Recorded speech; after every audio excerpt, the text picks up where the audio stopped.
We live in a fantasy world now. Reality has been destroyed. This is the time that you really need to pay attention. The probabilities are overwhelmingly on gold's side. That is the best environment to see gold increase its value. Welcome to Palisades Gold Radio. I'm your host, Tom Bodrovics. Joining me today is Michael Snyder. He's the author of 6 books, a blogger, and publisher of the economiccollapseblog.com. How are you today, Michael? I'm doing great. Thank you so much for having me on the show.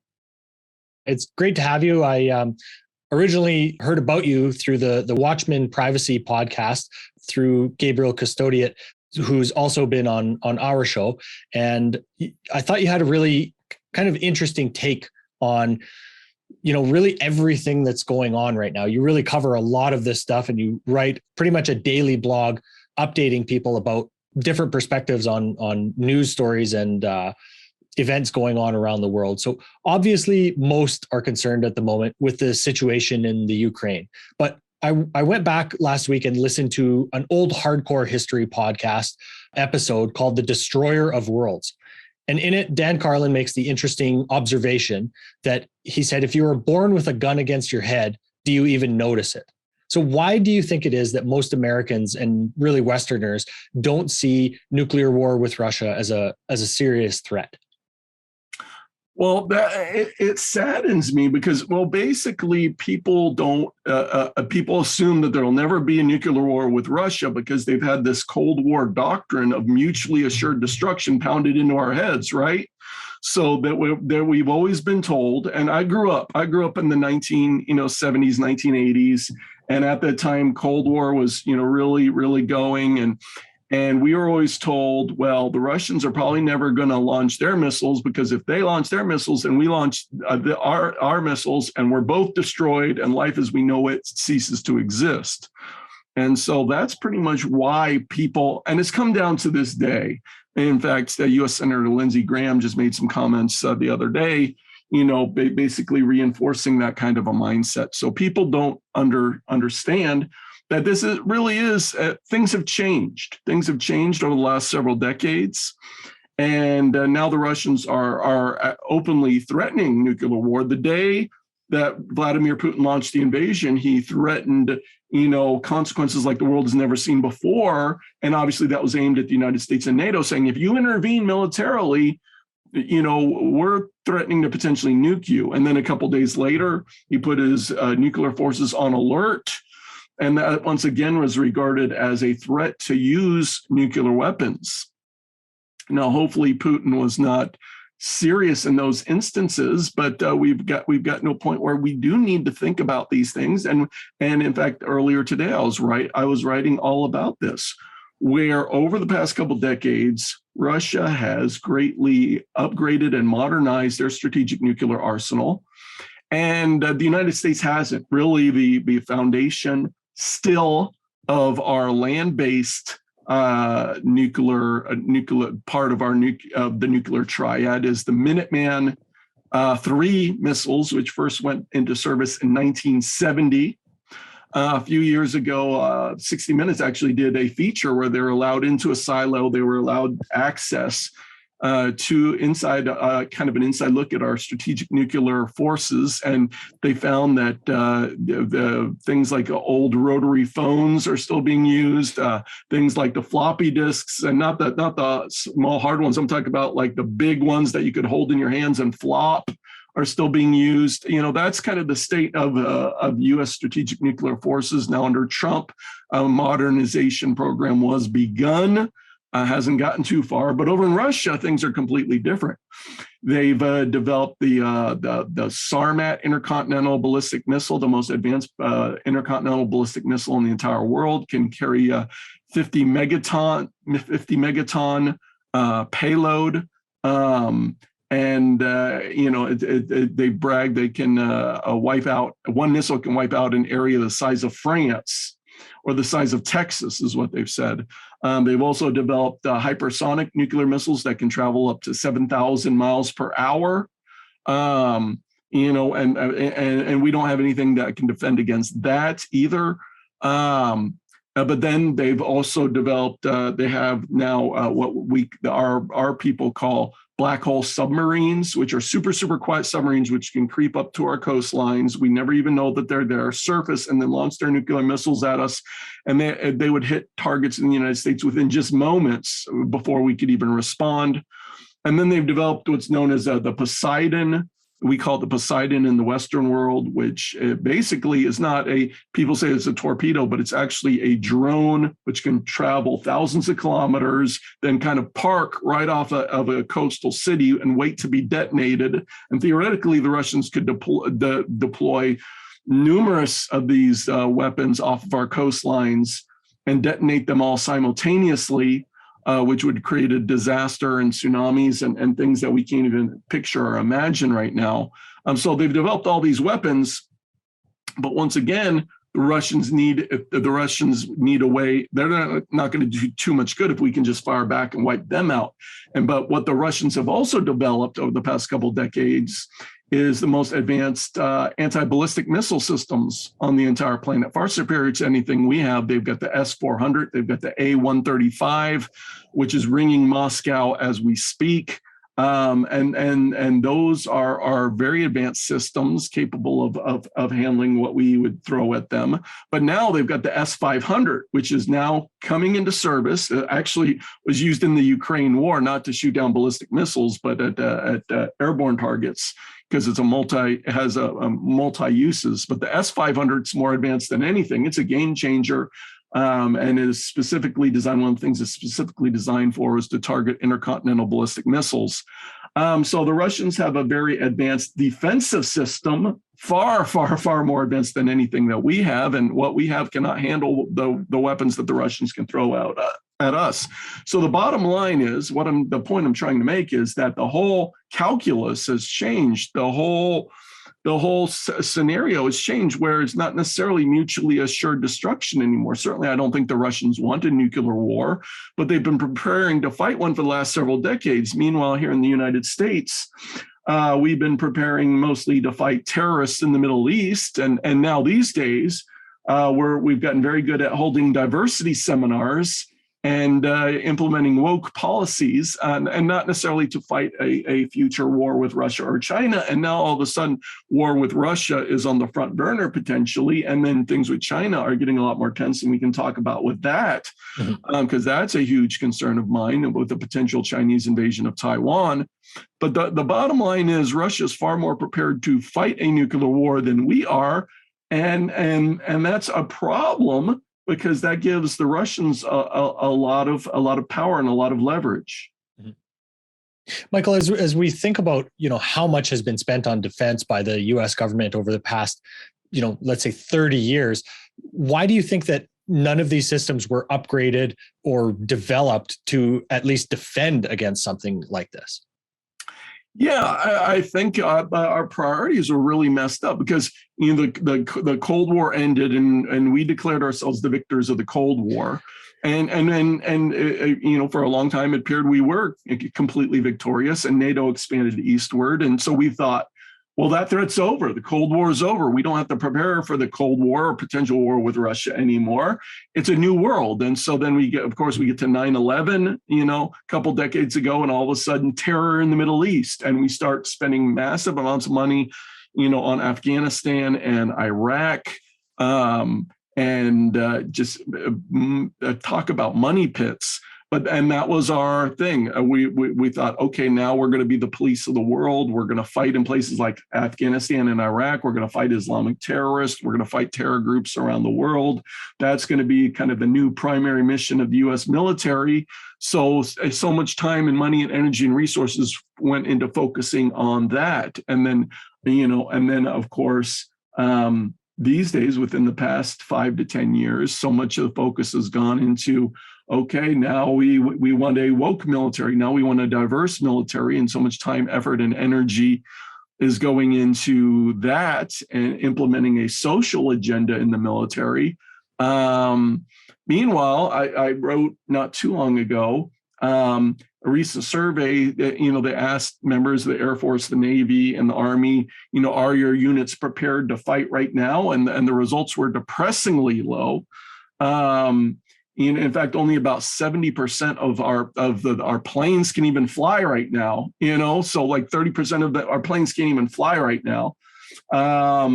According to the survey, the vast majority of Army units are not ready to deploy right now. They would need at least some time to get ready. So, and I don't know what else they're doing, because if you're in the military, you have one job, and that's to be ready to fight a war if something happens. So I don't know why they're not ready, but yeah, our military. My father was in the Navy. I was very proud to be the son of a naval officer growing up. I was very proud of our military. I grew up in the era of Reagan, and I embraced that. So I was once very proud of our military, proud to be associated with it through my father. But these days, I'm horrified at what I see from our military. And then you look at our performance. We went into Afghanistan, fought for 20 years against a bunch of drug dealers and goat herders and terrorists known as the Taliban. But these guys were not sophisticated. They were not a modern military. And you think that supposedly the greatest military machine in the history of the world, the U.S. military, we can crush them. So we spent 20 years, 2 decades fighting these guys, pouring hundreds of billions of dollars into Afghanistan, some say more, and with the latest military technology. So we get to the end of 20 years fighting the Taliban, and then we say, okay, we're going to pull out. And before we can even pull out, the Taliban conquers the entire country and basically kicks us in the rear end on our way out the door. That's the state of our military today. Not very impressive, if you ask me. So you kind of mentioned this earlier, but how do you see the actions thus far in the conflict by the U.S. administration as pushing Russia and China closer together? And what would that mean for the West? Yeah, talk about extremely alarming, because the United States has been very aggressive with both Russia and China going back a number of years, but particularly since Biden took over. And so Russia and China have been getting closer, because ultimately the Chinese, and in the old days, people never understood this because they thought China is our friend. We trade with China, but the Chinese, their perspective is that ultimately there's a showdown coming with the United States someday. And with the Western world as a whole, but particularly the United States is kind of the leader of the Western world, if you will. And so we're going to have a showdown with the United States. So we need friends. And so China is kind of a marriage of convenience, although in the old days, in the Cold War, China and Russia and the old USSR were very close.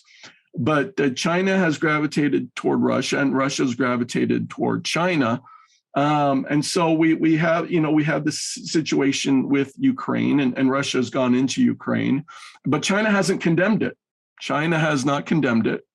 And there's a reason for that, and ultimately people need to understand that because China wants Russia's support when China goes into Taiwan, but also China is carefully evaluating and watching, okay, how is the Western world responding to Russia? Because it'll give us some clues of how they're going to respond to us when we take Taiwan, because Taiwan, the Chinese consider that sacred Chinese territory. They believe it's always belonged to China. It belongs to us. Reunification is just a matter of time. It's probably going to have to be an invasion because the government of Taiwan isn't cooperating. But China's always been held back by the United States. But now they see an opening because of ultimately the weakness of the Biden administration. They saw what happened in Afghanistan. I think that emboldened the Russians, and it certainly emboldened the Chinese. And now they're seeing that there's no military intervention by NATO in Ukraine. So that China's thinking, well, maybe we can go into Taiwan and no one's going to intervene, and we can do this now. We might have to endure some sanctions or whatever. But if we're friends with Russia, well, number one, we can get energy from Russia. We can get food from Russia. And we can talk about this later on, how important Russia and Ukraine are for the global food system, the emerging global food crisis, because this is a huge story going to affect all of us. Mm-hmm. But China is like, okay, we can import food and energy from Russia. and then Russia needs a lot of things that China produces. So there's a lot of synergy there between them. But then ultimately, both of them see the United States as the ultimate enemy. The Russians certainly do as well. And so to have that alliance together to confront the what they consider to be the growing hegemony of the United States, the increasing aggressiveness of the United States, they find some comfort in that, and that has helped them to tighten relations moving forward, because they essentially need one another. They don't want to be totally isolated, and so this helps insulate them from that, and they're not totally isolated. India is being, in fact, just today I saw India said, hey, Russia's going to give us oil at a discount. We'll take that. And of course, that upsets the Biden administration. But, the Biden administration is kind of operating under a paradigm where they think, hey, we're still the police of the world. We're still the big bad boss. We get to tell everybody what to do, and everybody better fall in line or we're going to threaten them. And in fact, the U.S. has just threatened China with sanctions, basically saying, hey, if you help Russia get around our sanctions, we're going to sanction you. And the Chinese were not pleased with that at all, and they responded back quite bluntly to that. But every time the Biden administration gets more aggressive with these threats, well, that's just driving Russia and China more closely together, and we should not want that. But people need to understand that Joe Biden is literally surrounded, and I'm not exaggerating. I said this back at the beginning of his administration. People thought Michael's exaggerating. He's just saying this. He would say this about any administration. No, I wouldn't. But Joe Biden has literally surrounded himself with an all-star team of warmongers that's corrupt, and that's also incompetent. So you combine all that together, that's a very bad recipe, a very bad combination. But the team he has around him is disastrous, and they've been provoking Russia, they've been provoking China, they've been provoking lots of people, thinking they're the big bad tough guys. They get to tell everyone what to do. But then you make a mistake and something like Ukraine happens, where they just pushed too hard, too far. They overreached and they were too aggressive, and they provoked they made mistake after mistake after mistake. And I was saying, don't do that, because I want peace. I don't want this war. No, but in fact, most Americans, most Russians don't want this war. Most people in the world don't want this war. Now, most of us have this war that we do not have. And if we're not careful, it's going to escalate into World War III, Tom. Mm-hmm. So what are some of those, you bring up World War III, right? And at this point, we're only seeing Russia in Ukraine, but what are some of the 10 signs that China is drawing closer to launching an invasion into Taiwan, as you mentioned? Yeah. And this is something that I just wrote about yesterday about that, where now that Russia has gone into Ukraine, like I said, the Chinese they're evaluating, they're looking, because this is an opportunity, because we've got this guy in the White House. He's not all mentally there. That should be obvious to everyone across the political spectrum. And the Chinese see he's weak. He's weak in Afghanistan. He's being weak with Russia. And so the Chinese probably consider this a window of opportunity until probably 2024, because then everyone can pretty much see Biden's days are probably going to be over at that point in terms of being in the White House. So probably until the election of 2024, there's probably this window of opportunity here. And also the fact that Russia is in Ukraine, well, the whole world is focused on that right now, right? They're all looking at that, and NATO, they're all geared up, they're all mobilized there to potentially confront Russia if it's needed. And so this is a great opportunity for China, because if China had just done it in normal times when no other war was going on, invaded Taiwan, well, the whole world would be getting in an uproar, and everyone would be like, oh, we hate China. We got to get China. Our focus is on China. But if everyone's distracted by Russia and Ukraine, and then China goes in, well, people still be upset with China in the Western world. But then there's going to be, attention will be divided. Forces will be divided. Attention, so that makes this also a real good window of opportunity for China. And the thing is, Tom, before the thing in Ukraine started, I was pushing a diplomatic solution. I was like, please, Biden administration, find a diplomatic solution. Let's find a way out of this mess. And Russia was saying, this is what we need. But the Biden administration said, no, we're not going to compromise one bit. And anyway, my point is that a diplomatic solution that would have kept the Russians out of Ukraine was possible. Mm-hmm. But they completely fumbled the ball. With China, there's not going to be a diplomatic solution. The Chinese are absolutely obsessed with Taiwan, and they believe it belongs to them, and no amount of diplomacy will ever make the Chinese government agree, hey, you leave Taiwan alone. Taiwan can do what they want. Mitts off, China. China's never, ever, ever going to agree to that. And so, so this is the situation. We need to try to de-escalate, but instead, Jake Sullivan, this guy, national security advisor, I wouldn't trust the guy to be the assistant manager of a Dairy Queen, Tom, honestly. I mean, the guy, he's horrible. He's a warmonger. He's been a warmonger for a really long time. He should have the thought that he could even have any sort of a government job should be unthinkable, much less being national security advisor to the president of the United States. He's horrible. But so he's running around this week. He's saying that sounds almost as bad as having a drama teacher for a prime minister. Exactly. Isn't it crazy? I mean, these people, I don't know how they get into positions of power, but I think it's indicative of how far Western society has fallen. So it's really sad. It's really sad. You look at the leaders around the Western world, whether it's Macron or Trudeau or so many of these jokers. But anyway, but Jake Sullivan's running around saying, hey, we're going to punish China if it helps Russia get around the sanctions. They're saying, and now they're saying, well, we're accusing Russia of asking China for military equipment for the war in Ukraine. The Chinese heard about that and they said, no, I've never heard of that. And then the Chinese have also come out and they blamed the U.S. and NATO for pushing relations with Russia and Ukraine to a breaking point, which they did. I mean, China's telling the truth there, but most Americans don't understand this because all they hear is from the mainstream media, and all they hear is about.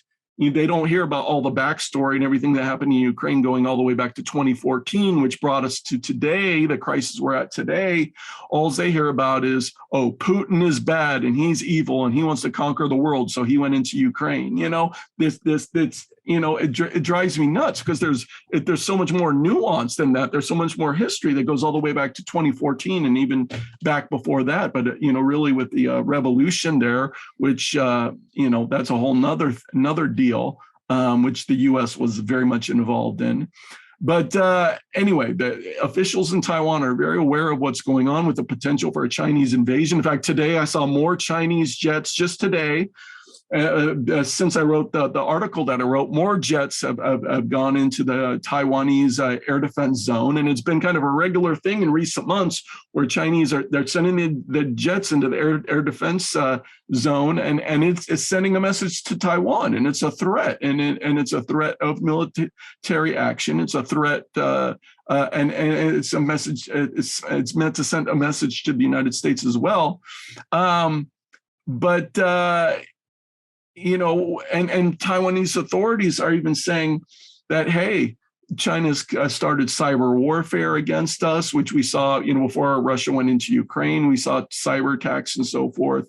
And so all these things, are signs, and we need to take them seriously. China continues to be very aggressive with Taiwan and continues to, and just the other day, China said, if anyone intervenes militarily and helps Taiwan militarily, they're going to have severe consequences. So for the Chinese to make a statement like that, it's a serious thing. The Chinese don't make threats like that lightly. So, that's kind of where we're at, Tom, and it's very alarming. Mm-hmm. So, I'd like to switch gears here a little bit, Michael, and ask you about, you, of course, one of the blogs that you write is entitled The Economic Collapse blog. So in that vein, you wrote a recent piece entitled Catastrophic Inflation. I've never seen prices jump this high, this fast. So why is the headline inflation that we're now seeing not very comparable to, let's say, the 70s or the 80s? Yeah. Well, we just, a while back here, we got the latest number for February for inflation, right? And they said 7.9%. Consumer prices were 7.9% higher in February than a year ago. And they were telling us that's the highest figure in 40 years. And so that sounds bad, right? Because worse than 40 years, that certainly sounds bad. But what people need to understand is the way that inflation is calculated by the government has been altered, has been changed more than 24 times since 1980. And every single time they changed the formula, the goal was to make it look lower. Because that makes the government officials look good. It makes presidents look good. It affects Social Security increases and a whole bunch of things. But the goal was to always let's make the rate of inflation look lower and lower and lower. And so when we're comparing today to 40 years ago, it's not an apples to oranges comparison. It's not a fair comparison. And so what you need to do is you need to take the numbers and you need to calculate it and come up with what would the inflation rate look like today if it was still calculated the way it was back 40 years ago. And so John Williams of shadowstats.com actually does a great job of this. He's been doing it for years, and he calculates what the rate of inflation would look like if it was still calculated the way it was in 1980. And according to him, if it was still calculated the way it was back then, it would be over 15% right now. And so we're talking about a level of inflation that is very similar to what we experienced during the Jimmy Carter era of the 1970s. Now, most of February was before the Russian invasion, right? Because we had already had all this inflation. Why did we have all this inflation? Right now, Biden is trying to convince all of us it's Putin's fault. It's Putin's fault prices are going up so much. This is all Russia's fault. Well, not exactly, because what happened? Since the start of 2020, our Congress critters have borrowed and spent trillions and trillions of dollars that we did not have, borrowed and spent trillions and trillions of dollars that we did not have in an attempt to stimulate the economy because of the COVID pandemic. They said, we got to spend all this money. Our economy's in trouble. We got to do something. So they pumped trillions of dollars into the system. Then the Federal Reserve separately, they said, we got to prop up the financial system. So they kind of went quantitative easing on steroids over the last couple of years, where they pumped trillions upon trillions of fresh dollars created out of thin air into the financial system to prop up the financial system by buying bonds and so forth. But then the stock market loves when they do that. So stock prices have been inflated to this ridiculous bubble. And so they were able to prop up the financial system. But what had happened is they flooded the system with all this money, and our Congress critters flooded the system with all this money. And so this has created the biggest inflation crisis that we've seen since the days of Jimmy Carter. But that was before the war, right? Now we've got to the point where war has erupted, and this is going to take our inflation problem to an entirely new level. Because with this war is going to cause supply problems, particularly when we're talking about energy and food, which we all use all over the world. Everybody uses all over the world. All of a sudden, supply crunch with energy, supply crunch with food, and that's going to cause our inflation problems to kind of go to the next level, to kind of accelerate. And so that's a problem. You look at the price of gasoline. When I wrote my article, the average price of a gallon of gasoline had increased to 13% just over the previous week. And then since the same time last year, it was up 38%. So people are going to the gas station in some areas of the country now. Some areas of the country, like Los Angeles, people have been paying $6 or even $7 a gallon for gasoline. And I believe it won't eventually, we're going to be seeing those sorts of prices all over the country. $6 or $7 a gallon, which is going to have very serious consequences, not only for our pocketbooks, not only pain when we go to fill up our vehicles, but it's going to affect the price of everything, because ultimately, everything we buy at the store has to be transported to the store, and that takes energy. Or if we call up somebody, hey, come and fix something at my home, well, people have to drive there. That's energy, So ultimately, or just heating our home in the winter, that's energy. So energy prices are going up all over the world. Oil, natural gas prices in Europe, because of this whole thing with Russia, have gone to insane heights we've never seen before. We're having coal, propane. I just got a propane bill the other day, Tom. $822 to fill up my propane tank. Can you believe that? What would that compare to, let's say, for a year ago? What did it cost? A year ago, it'd have been like half that, maybe $400 or $500, something like that. I mean, it's just crazy. But this is the new reality that we live in. In fact, before this winter, one source was warning of a propane Armageddon because sources of propane were getting very tight. So this is very alarming, and this is just the beginning of a supply crunch, because it's not just the war in Ukraine, which doesn't look like it's going to be wrapping up anytime soon, but all over the world we're having a supply crunch, particularly in the Western world, where there's governments have been wanting to discourage traditional forms of energy, and then you've got the elite financial institutions. They don't want to finance exploration. They don't want to finance new projects of traditional forms of energy because they're like, we don't want to contribute to global warming. And so there's been hesitancy to move forward with increasing supplies of traditional forms of energy. Meanwhile, these alternative forms of energy are not ready for prime time. They're not ready to produce all the energy we need. So supplies have gotten tighter and tighter and tighter. And that's a problem. And then Europe has become so dependent on natural gas from Russia. In fact, in the United States and UK have said, the US has said no to natural gas. UK has said no to oil from Russia. But the rest of Europe is saying, no, we need our Russian energy supplies. Even though we're going to object really strongly and impose other sanctions, we need our natural gas from Russia, because literally Europe could not function without that natural gas from Russia. Mm-hmm. I know I was talking to somebody the other day, and they kind of alluded to a tweet that they had seen that said if Russia cuts off Europe's supply of natural gas, they're going to meet their zero carbon emissions targets much earlier than expected. Yeah, which is, a pretty catastrophic thought when we think about what the consequences of that would be, right?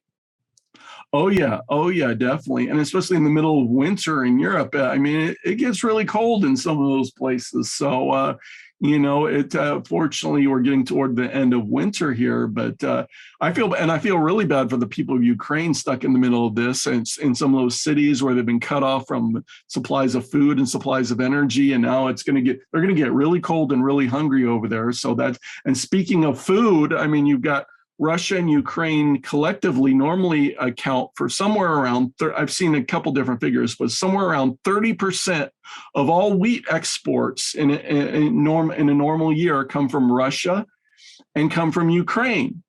And so this is a major problem, because food supplies have already been getting very tight around the planet. We were before the war. Before the war, we are already seeing an increase during the COVID pandemic of the number of people living in hunger.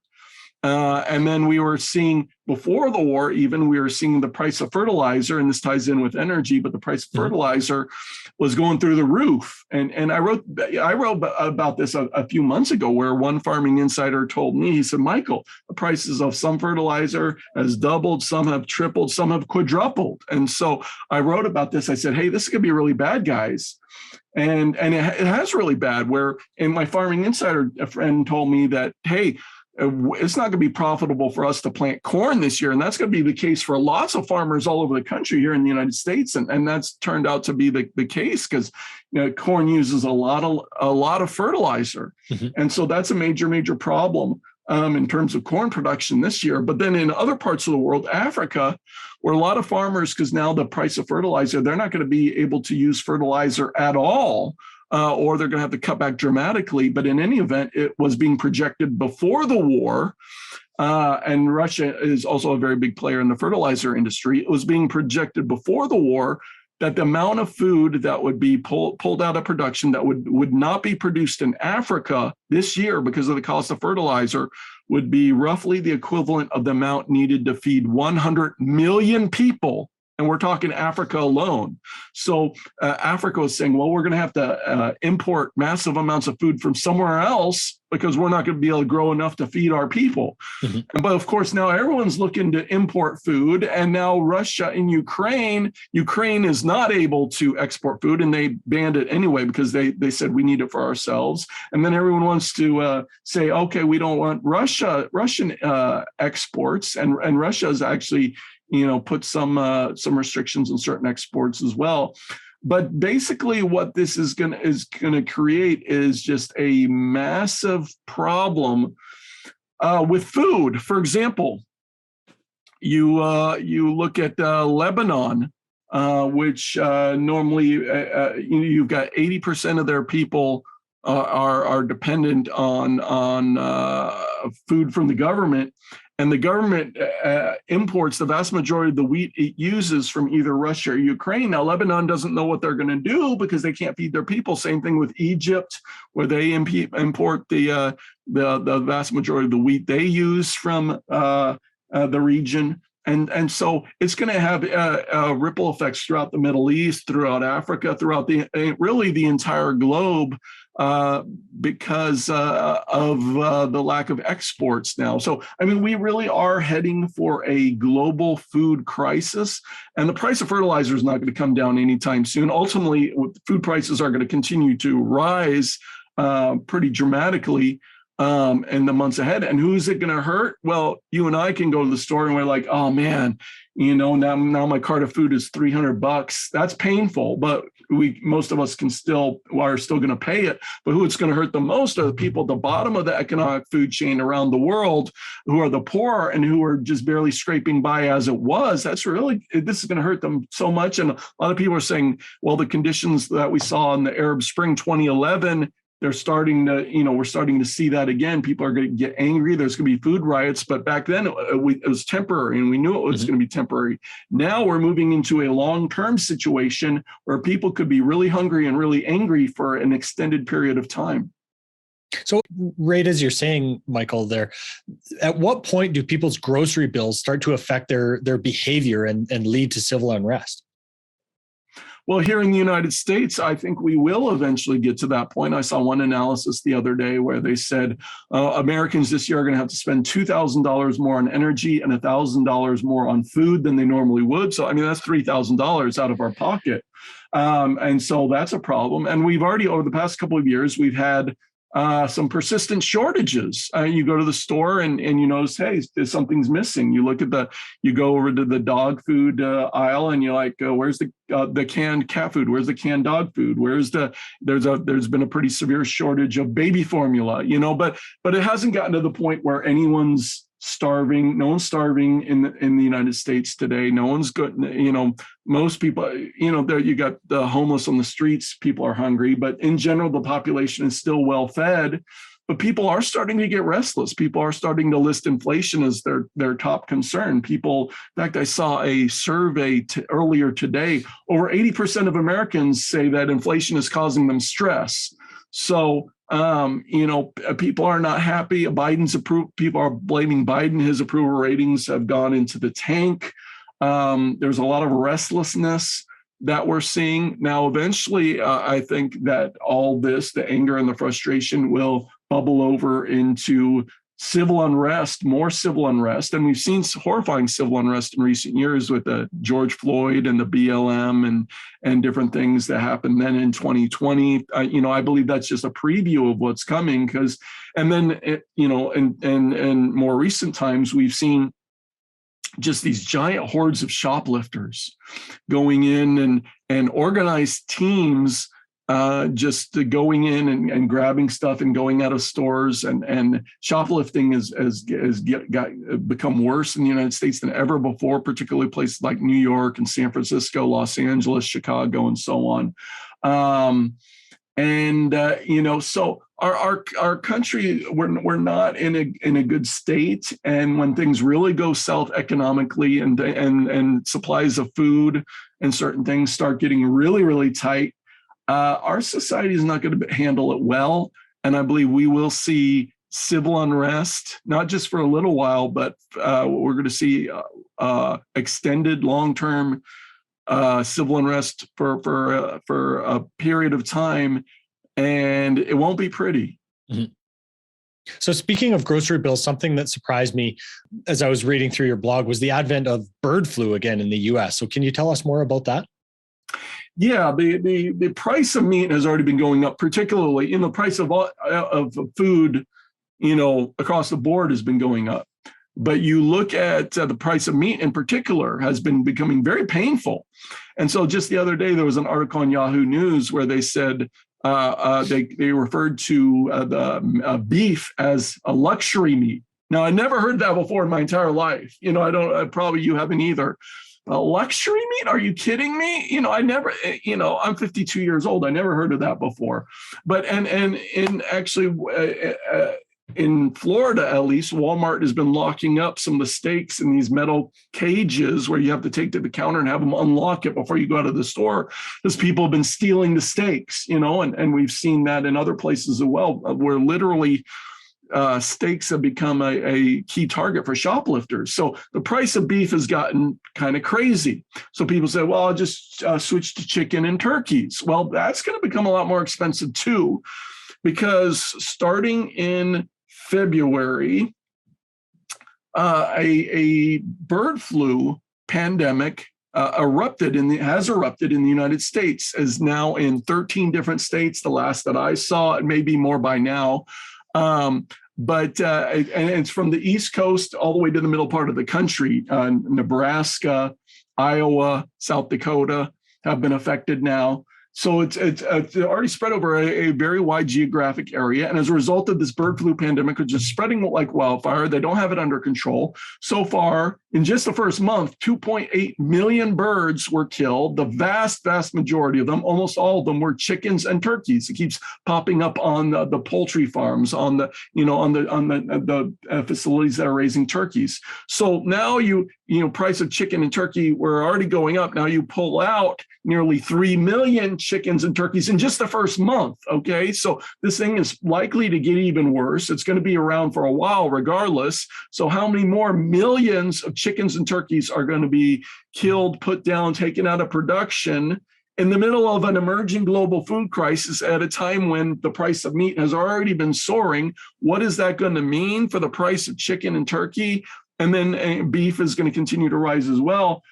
This is a problem. And this is kind of the last thing we needed, on top of everything else, but it's kind of like this perfect storm, just when we think, oh man, it's as bad as it can get, well, something else happens, something else erupts. But, I've been warning for a long time that we're moving into this kind of perfect storm environment, and now we are here.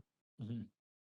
And Michael, as you really mentioned that perfect storm environment, can we kind of think of the beginning of it as the amount of U.S. debt piling up? Well, that's something I've been warning about for a long time. When, I remember, Ronald Reagan first ran for president, he said, U.S. debt, we're at this $1 trillion mark. Oh, this is so horrible. And it was horrible. But now we've gone from 1 trillion to 30 trillion, where we're basically at that threshold, staring that down now. And I mean, it's unimaginable. Personally, I never thought we would get to 30 trillion. So I guess it's a testament to the bankers and everyone in those in positions of power. They propped things up and we actually got to 30 trillion, so I guess kudos to them. But really, we've been living, it's the biggest debt bubble in the history of the world. And it just keeps accelerating over the past couple of years, accelerated like we've never seen before. And we just keep pumping trillions more in, destroying our currency, destroying the reserve currency of the world. And the fact that we have the reserve currency of the world makes our standard of living possible, because the rest of the world needs US dollars. And so that we send them our US dollars for their goods and services, and at a much cheaper rate than we would get otherwise if we didn't have the reserve currency of the world. And so that makes our standard of living possible, the standard of living that we all enjoy. So if that goes away, our standard of living just completely changes. And people need to understand that. But so we're destroying the reserve currency of the world. We're destroying our future. We're piling all this debt on future generations, if there are future generations of Americans. But what we're doing to future generations of Americans, as I've described for a long time, is beyond criminal.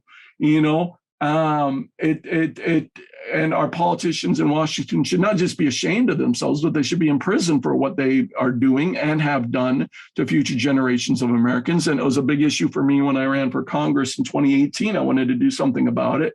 But, of course, it just keeps going. And the party's going to keep going and keep going. And no one seems inclined to stop it until it just completely blows up and collapses. But we're kind of at that terminal phase now where inflation's out of control and our currency is being destroyed and everything else. Now people can see it starting to happen. People are like, what are we going to do? Well, it's too late now. Good luck. We're in big trouble. So, Michael, is it a possibility that the U.S., as you mentioned, that has basically exported dollars to the rest of the world for the last several decades, when the world doesn't see the need for those dollars anymore, will inflation come home to roost much, much worse than it currently is?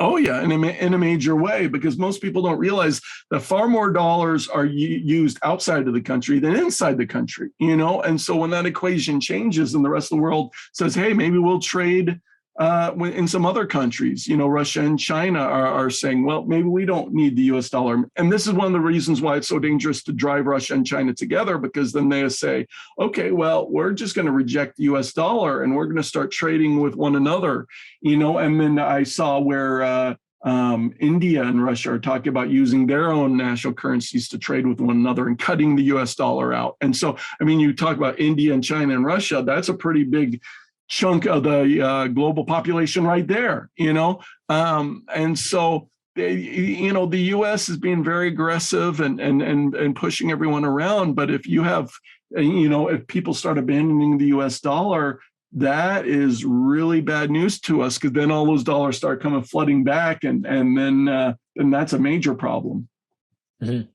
So since we have seen the start of the pandemic as a major breakdown in supply chains, the problem has certainly been amplified in the production of semiconductors or computer chips, and vehicle manufacturing, obviously, especially so. So do you see these supply chains starting to recover, or things continuing to deteriorate there? Well, I think things would have had a chance to recover, particularly with the computer chips. If this war in Ukraine had not started, because people need to understand this war in Ukraine is also going to affect the chip industry, because people need to realize that Russia supplies over 40% of the global supply of palladium, and Ukraine produces 70% of the global supply of neon. And these are important things, because palladium and neon are two resources that are key to the production of semiconductor chips. So if you pull out 40% of the world's production of palladium and 70% of the global supply of neon, that's a huge problem, because that's going to make our chip shortage a whole lot worse. And, today, just about every industry that you could possibly think of relies on equipment that uses chips. We're using chips right now, but, for example, the auto industry, they need chips to go into their vehicles. In fact, over the past 2 years, there have been times when a lack of chips has forced some of the biggest automakers in the entire globe to close down facilities for a certain period of time, because they simply did not have the chips they need to go into the vehicles to finish the vehicles. And so now with this war in Ukraine, because of the factors I just mentioned, there's the potential that this chip shortage is going to get a whole lot worse. And then that affects thousands of other industries. That has ripple effects throughout countless supply chains. And so our supply chain, because we're so globalized today, and we rely on, ultimately the vast majority of our computer chips are over 50% of our computer chips ultimately come from Taiwan, the finished product. Mm-hmm. They're the biggest global player in computer chips. So what happens if China invades Taiwan? boy, we're in a real big pickle there, And then, China, our stores are filled with stuff from China. People don't even realize that, like, most of our apple juice, we send the apples over and then it comes back to us as juice. We become so globalized, so dependent on places like China and Taiwan and otherwise. We never should have done that, but we did. I've been preaching about this for years. And now, boy, if global war starts spreading and China invades Taiwan and goes on from there, boy, global supply chains are going to break down. We will have if people think the shortages have been bad so far, after we get to things are going to get worse now because of this war in Ukraine, and people need to realize that. But if China invades Taiwan and all of a sudden we can't get our chips from Taiwan, we can't get anything from China because we're in a state of war with China, the shortages are going to be catastrophic in the United States and the Western world. It's going to be worse than most people would dare to imagine. So, Michael, when we think about all of the problems we've talked about, it seems almost endless here. You've written several books on kind of things to consider to prepare for some of this stuff. So what are some of the ways that you prepare for what you see coming? Yeah, well, I believe we live at a time when everything's breaking down. It's not just the economy. We're already in the early chapters of economic collapse, but basically with societal collapse, we've talked about that today. And basically all the systems that we rely on are crumbling, collapsing in so many different ways. And so I encourage people, whatever they can do to become more independent of the system, I think is a good thing, whether it's as something as simple as learning to grow your own food, having your own business, finding unique ways to make money, developing strong bonds in your own community where you can all rely on one another for different things. Learning basic health care and first aid. So if something happens, well, is the hospital going to be able to take care of you? There have been times when hospitals have been so overwhelmed over the past couple of years in the pandemic where hospitals have had to turn people away for different things. So learning how to take care of some basic things on your own, any skills you can acquire, any ways that you can prepare yourself so you're not dependent on the system or somebody else to do it for you. Because, like I said, the system is failing is one of the big reasons. I wrote a book a number of years ago entitled Get Prepared Now. But it is encouraging people to become more self-sufficient and prepare for the times we're in and moving into, when things are crumbling all around you. How are you going to make it? What are you going to do? How are you going to survive? As supply chains collapse, people not only need to, people think, well, I'm going to get some buckets of emergency food, but really I encourage people to store up anything that they might need for an extended period of time. We saw early in the pandemic, right as COVID came along, what people raced out and were hoarding toilet paper. All of a sudden, there was no toilet paper on the shelves. Now that only lasted for a certain amount of time. But what if a long-term national emergency comes, war comes, all the things that I talk about in my books come, and you not only need things for a few weeks, but you're looking at a long-term situation for months or even years where you need to rely on what you've got already at home. Well, most Americans couldn't do that. Most Americans only have a very limited amount of food and supplies in their home, and then they have to go back into the stores. And that's been okay all these years because we could always go out to the stores and get more. But a time will eventually come when we can't do that, and people need to prepare for those days. Do you see a role for precious metals to play in the preparations for what you see coming, or what considerations do you put towards finances in certain circumstances like that? Well, I do recommend gold and silver. I like gold and silver. I like precious metals. I think their values are going to be going way up as we get deeper into crisis mode, if you will. However, having said that, I recommend first, before you ever get gold and silver, have a very large emergency fund.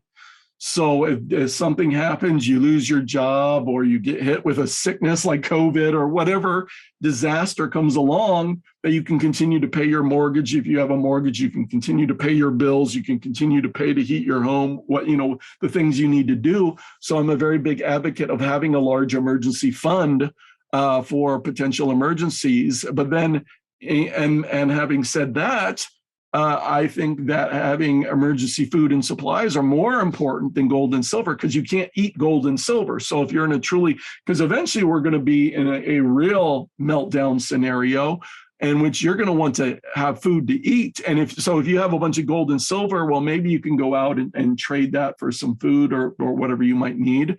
But I would have the food and supplies first, so that you can eat. And then, well, gold and silver on top of that is great. And I'm an advocate of that, but that's not, gold and silver are definitely not the highest priority.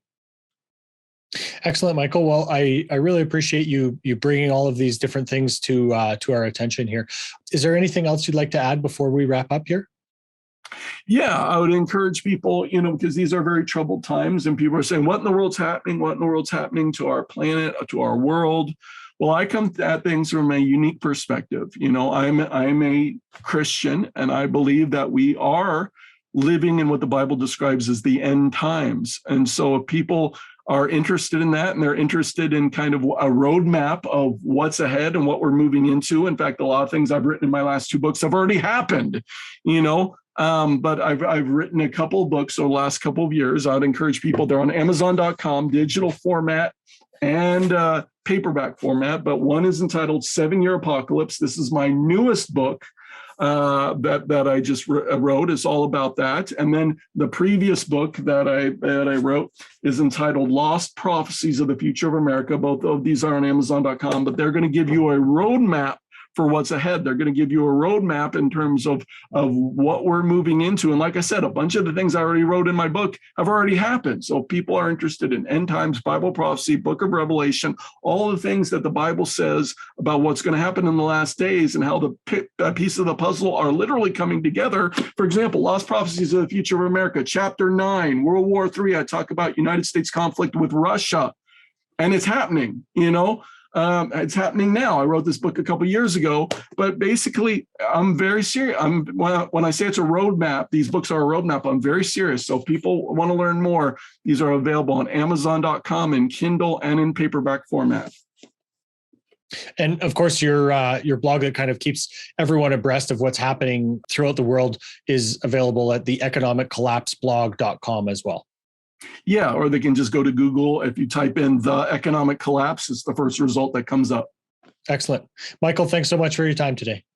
Thank you, Tom. This podcast is for general informational purposes only. Nothing on this podcast should be taken as investment advice. Guests on this show are not compensated for their appearance. Listeners are urged to educate themselves and make their own decisions. Do not base any investment decisions on the information contained. To view our full disclaimer, please visit our website.